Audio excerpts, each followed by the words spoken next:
Mga ka-twinning, gisingin natin si Calum. Kanina pa ito natutulog. Mga 2 hours na.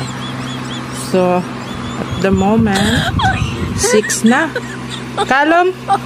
Calum! We have to wake up. Oh, nagalamay. Calum! Gising ka na. Magsaing ka na, Calum. Tsaka yung baboy natin doon. Gaiwik na. Bahugan mo na. Bigyan mo na ng feeds. Tapos, magluto ka ng kaning baboy niya, ha? Luto ka ng mga dagmay. Lutuin mo dun sa, ano ba? Lutuin mo dun sa upa.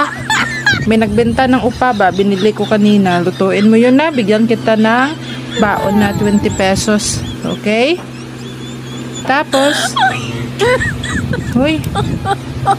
Hoy, pakainin mong mga manok natin. Kainin mong manok natin, ha?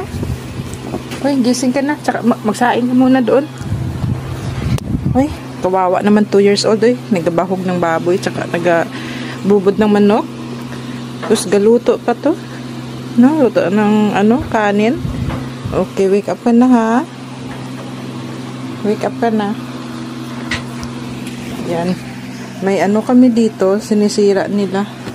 Oh, sinira ni Conan at ni Calum ba? Lagi nila to ginahukas. Oh, tara, let's go na. Let's go. Okay.